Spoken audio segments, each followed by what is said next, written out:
Many people notice that videos featuring music and dancing often receive more views. This phenomenon can be tied to behavioral science, which suggests that music has a powerful impact on our emotions and engagement levels. Music creates a mood that can make content more enjoyable and shareable. Additionally, the cultural expectation of entertainment, particularly in certain communities, can shape how content is consumed. Figures like Malcolm X and Louis Farrakhan have pointed out that entertainment often overshadows educational content. This expectation can lead to a preference for videos that are lively and fun, rather than those focused on serious topics. Moreover, algorithms on platforms like YouTube tend to favor content that keeps viewers engaged. Videos with music and dancing often lead to higher retention rates, as they encourage viewers to watch longer. This can create a cycle where entertaining content gets promoted more, overshadowing educational material. Understanding these dynamics can help creators strategize their content. By blending informative topics with engaging elements like music, they can potentially reach a wider audience. It's essential to strike a balance between entertainment and education to cater to diverse viewer preferences. Okay, that's your 3 seconds of fun. Now here's 30 seconds of freedom. They expect us to be loud, silly, and distracted. But real freedom is when you can see the game and protect yourself from it. Next time you feel pressured to perform or act a certain way for attention, ask yourself, is this feeding my spirit or just feeding the algorithm? Choose you first. Look for and surround self with what feeds your soul and your brain. A real pattern that many Black thinkers, artists, and researchers have talked about. Black people being rewarded more for entertainment, music, dancing, humor, than for serious, intellectual, or educational content. 1. The Black entertainer stereotype. What? Scholars have documented a long-standing ideology that Black people are valued more for being fun, entertaining than for their intellect or serious work.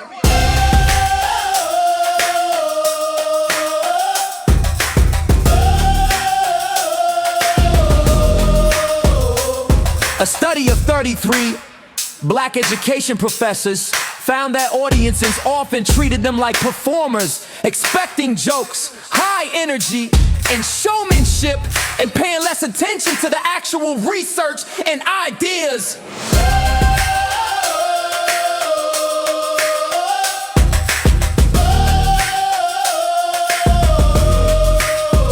The authors call this a Black as entertainment ideology, rooted in a history of caricaturing Black people as musical, humorous, and not serious or cerebral. To describe this is when people tune in, when you perform, but not as much when you teach, analyze, or push deeper thinking. 2 historical roots, spinstrelcy and blackface. In the ADT hinges, white performers in blackface put on minstrel shows exaggerating Black speech, dance, and movement for laughs. These shows portrayed Black people as lazy, hypersexual, foolish, and only suited for music and comedy. And this became the main way many white audiences learned what Blackness was.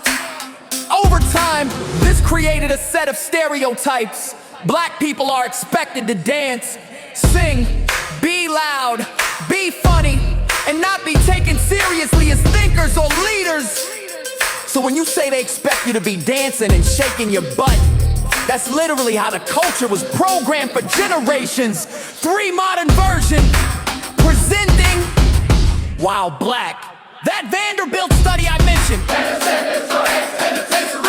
shows Black professors being explicitly told to smile more, tone it down, or to be funny, with white colleagues reacting as if they came to a show, not a lecture. These professors report that their research is doubted, over-scrutinized, or treated as less rigorous, while their energy and charisma are overemphasized. the authors link this directly to the historical pattern of Black bodies being seen as spectacle and entertainment rather than as sources of knowledge. This is academic evidence for the same backhand that many are seeing with their content. for algorithms And human psychology, why music, dance, gets pushed.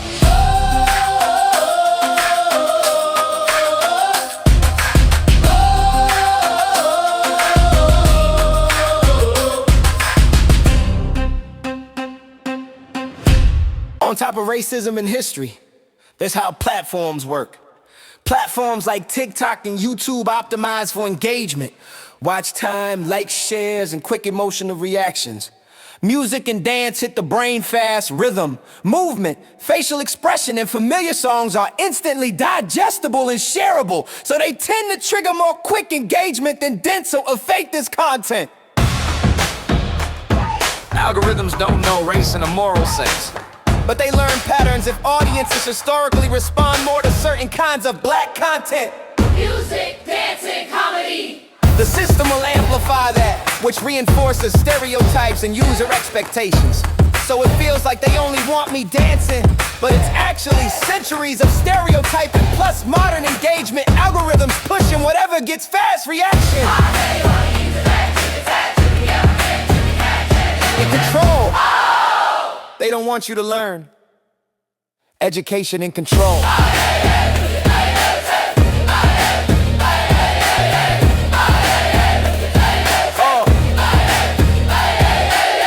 Malcolm X was very clear that education is a passport to freedom, and he argued that the U.S. education system intentionally underserves black communities and erases radical black thinkers. Articles on his work note that when schools and media downplay black history, self-determination, and economic knowledge, it limits people's tools to challenge injustice and build power. In that sense, flooding people with shallow entertainment while starving them of information on business, investing, and structural analysis fits exactly what he warned about. A system that prefers you distracted, not empowered. So with some folks' intuition that there's something behind it is aligned with how black intellectuals have critiqued schooling and media for decades.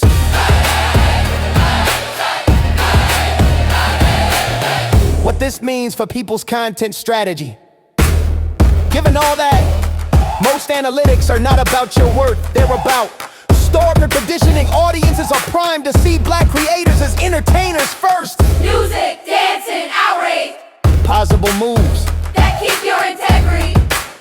Use the music. You can use it. Use the music, dance content as a doorway. Hook with rhythm or vibe, then quickly pivot to the deeper message in the same short. Train your audience with series, for example. You came for the beat, stay for the game. Consistent format where they expect both vibe and education, you feel me? You feel me? Make the serious content highly story-based, visual and emotionally gripping, so it competes better in an attention economy while still feeding minds.